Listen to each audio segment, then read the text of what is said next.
Hordoftoota Orookids Akaadaamii akkam jirtu har'a kutaa lammaffaa boqonnaa shanaffaa qabannee dhiyaanneerra.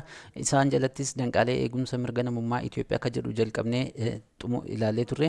Tokkoffaarratti barmaatilee miidhageessan ilaallee turre. Lammaffaarratti hiyyummaa fi walqixxummaan dhabamuu akka jedhu ilaallee turre. Walitti bu'iinsaa fi buqqa'insa akka jedhu irra geenye dhaabbanne jechuudha. Sadaffaarratti kan nuti ilaalle daa'imman hojii umurii malee hojjechiisu akka jedhudha. Afuraffaarratti walitti bu'iinsaa fi buqqa'insa akka jedhu kun maayinni akka jedhu gabaabinaan boqonnaa kana jalatti yookiin immoo danqaalee eegumsa mirga namummaa jalaa afuraffaa irra geenye ture isa itti fufna jechuudha. Walitti bu'iinsi kaayyoo fi fedhiin namoota galma gahuu dhabuu irratti kan maddudha jechuudha. Maaltu walitti bu'iinsi kaayyoo fi fedhiin namoota galma yoo hin ga'iin hafu kan uumamuu danda'u yookiin kan madduutti danda'udha jechuudha. Walitti bu'iinsi kun immoo buqqa'insaaf sababa ta'uu danda'a. Nama dhuunfaas ta'e hawaasa dirqisiisuun akka bakka jireenyaa lafa mana jireenyaa fi kutaa hawaasaa keessa jiraatan gadhiisanii deeman taasisuun buqqa'insa jedhama jechuudha. Haala akkasiin sababoota adda addaa namooti yeroo buqqaan ni uumama jechuudha. Nama dhuunfaas ta'e hawaasa gidduutti dirqisiisuun bakka jireenyaa lafa mana jireenyaa fi kutaa hawaasaa keessa akka jiraatanii gadhiisanii gara biraatti godaanan taasisuuti mala jechuudha. Walitti bu'iinsi jiraannaan dhiibbaan ni jiraata. Dhiibbaan jiraannaan immoo namni qe'ee isaa gadhiisee deema jechuudha. Inni shanaffaa irratti ilaallu danqaalee eegumsa mirga namummaa jala dadhabina dhaabbilee mirga namummaa kan jedhudha. Mirgi namummaa mirga uumamaa yoo ta'eyyuu dhaabbileen adda addaa jiraachuun hojiirra oolmaa mirga namummaatiif murteessaadha jechuudha. Maaltu dhaabbileen adda addaa jiraachuun hojiirra oolmaa mirga namootaatiif baay'ee murteessaa akka ta'edha jechuudha. Dhaabbilee kanneen koomishinii mirga namummaa fi dhaabbata abbagaar uummataa fa'aa akka fakkeenyaatti fudhachuu ni dandeenya jechuudha. Dhaabbileen kunneen dhabamuun yookiin cimanii gahee isaanii bahuun dhabuun sarbamuu mirgoota namummaaf haala mijataa uuma jechuudha. Shanaffaarratti kan nuti ilaallu dhabinsa diimokiraasii kan jedhudha. Mirgi namummaa fi diimokiraasii gargar ba'uu kan hin dandeenye ta'uu isaanii hubachuutii dandeenya jechuudha. Akkasumas kan wal tumsanii fi wal ijaaranidha jechuudha. Mirgi namummaa fi diimokiraasii kan wal utubanii jiran yookiin wal tumsanii jiran ta'uu isaanii beekuutii qabna.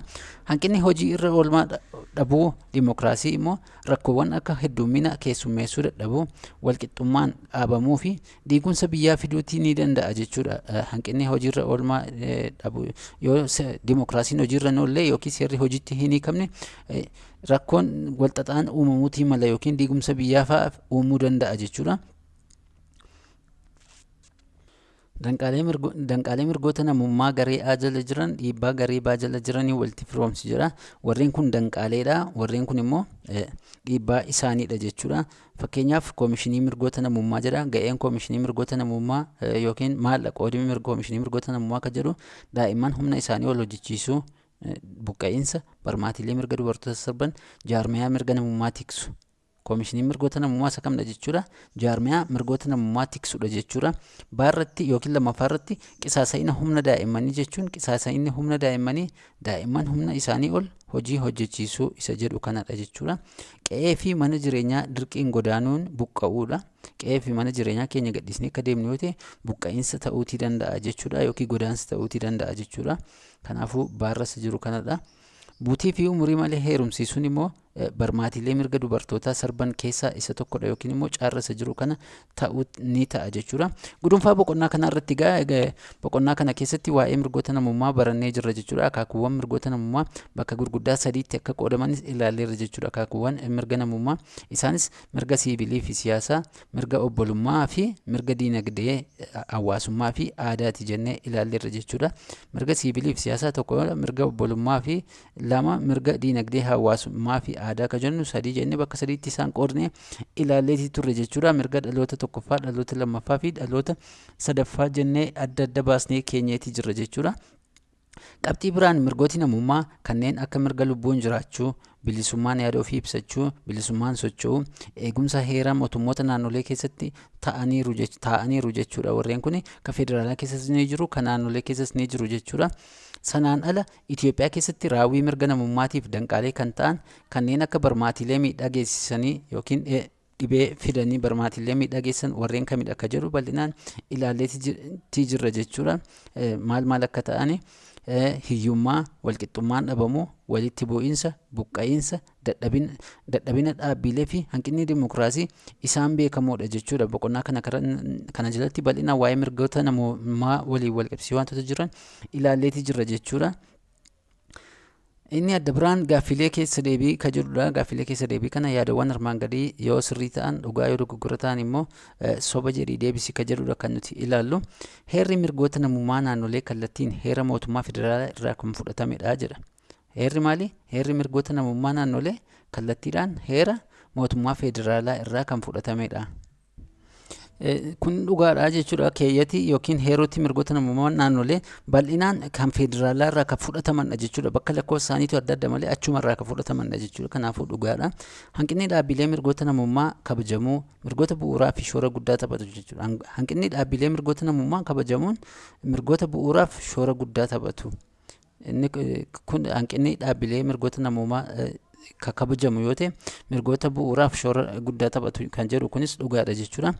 Mirga walqixxummaa lammiilee hundi qabeenya waloo irratti akka walqixa fayyadamaniif wabii ta'a jechuudha. Mirga walqixxummaa lammiileen hundi bifa walqixa ta'een kan fayyadaman yoo ta'e mirga walqixxummaa isaanii kan eegamedha jechuu dandeenya. Kanaafuu dhugaa ta'a jechuudha. Inni kunis gaaffilee armaan gadiif qubee deebii sirrii qabatee jiru filadhu kan jedhudha. As jalatti kan nuti arginu inni mirgoota armaan gadii keessaa isa kamtu bu'uura mirgoota hundaati kan jedhudha.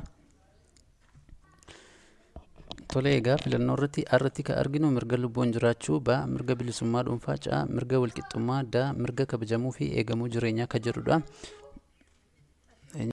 Kanaafuu mirgoota armaan gadii keessaa kamtu bu'uura mirgoota hundaati kan jedhuuf deebiin keenya mirga lubbuun jiraachuudha jechuudha. Mirga lubbuun jiraachuu yoo argannedha kan bilisummaa dhuunfaa, mirga walqixxummaa fi mirgi kabajamuu fi eegamuu jireenyaa akka kabajamu jechuudha. Gaaffii lammaffaa irratti kanneen armaan gadii keessaa mirga siivilii fi siyaasaa jalatti kan hin qoodamne isa kamii kan jedhu kan nuti argannu. A mirga gabrummaa irraa bilisa ta'uu, ba bilisummaa amantiif ilaalcha argachuu, caa mirga qabeenya horachuu, daa mirga tajaajila fayyaa kan jedhudha kan nuti asirratti arginu.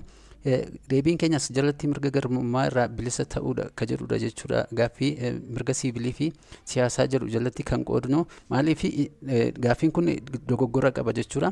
Kanneen armaan gadii keessaa mirga siivilii fi siyaasaa jalatti kan hin qoodamne jedhee nu gaafate garuu kan qoodamu qofatu as keessa jira. Gaaffii baa jalatti kan jiru kan qoodamudha. Warreen kaan kan hin qoodamnedha sadan isaanii waan ta'eef gaaffichi dogoggora waan ta'eef deebiin keenya baadha ta'a jechuudha. Gaaffii sadaffaa irratti nama kamiyyuu walqixa tajaajiluu fi faayidaa nama dhuunfaas ta'e garee sarbuu dhiisuun maal jedhama jedha. Inni kun mirga walqixxummaa jedhama jechuudha. Nama sarbuu dhiisuudhaan yookiin miidhaa nama biraa irraan gahuu dhiisuun mirga walqixxummaadha kan nuti jennu. Gaaffii afuraffaa irratti barmaatilee dubartoonni ulfaa fi hoosisan nyaataa fi dhugaatii tokko akka hin fudhanne ittisu maal jedhama jira. Nyaata akka haati ulfaa yookiin immoo daa'ima hoosisaa jirtu akka hin fayyadamne kan dhorku kun nyaata dhorkuu jedhama jechuudha. Kanaaf deebiin keenya caadha kan inni ta'u. Huba qoonqoo muruun barmaatilee miidhaa geessan isa adda biraadha. Ilkaan dhalootaa buqqisuunis barmaatilee miidhaa geessan, nyaara ijaa muruun barmaatilee miidhaa geessan, kittaannaan barmaatilee miidhaa geessan jennee ilaallee turre jechuudha. Gara olitti isa irra deebitanii ilaaluu dandeessu. Gaaffii shanaffaa irratti amala mirga namummaa kan ta'e isa kamii kan jedhudha. Amalli mirga namummaa kan ta'e amala mirga waliigalaati, mirga uumamaati, mirga hin kennamnedha jira. Mirgi namummaa kana hunda ni hammata jechuudha. Kanaafuu deebiin hunda kan jedhudha jechuudha. Asirratti deebiin nuti argannu. Lammaffaa irratti kan nuti arginu walitti firoomsiidha jechuudha. Walitti firoomsii irratti A jalatti kan tarreeffaman, B jalatti kan tarreeffaman wajjin walitti firoomsii kan jedhudha jechuudha. Mirga barnoota argachuu, mirga icciitii dhuunfaa, mirga aangoo argachuu kan jedhudha jechuudha. Mirgi barnoota argachuu mirgawwan as keessa jiran keessaa mirga diinagdee fi hawaasummaa jalatti kan qoodamudha. Mirgi icciitii dhuunfaa kan jennu immoo mirga obbolummaa jalatti kan ramadamudha jechuudha. Mirgi aangoo argachuu immoo mirga siivilii fi siyaasaa jalatti kan qoodamudha. Bal'inaan warreen kana gara olitti ilaallee turre jechuudha. Mirga siivilii fi siyaasaa warri jedhaman warra kamna, mirga diinagdee warri jedhamu warra kamna kan jedhu bal'inaan gara olitti ilaallee irraa isaaniin irra deebitanii ilaaluu dandeessu jechuudha. Tolee egaa mirga walqixxummaa akkamiin ibsama isa jedhu mirga walqixxummaa bal'inaan ilaalleetii jirra.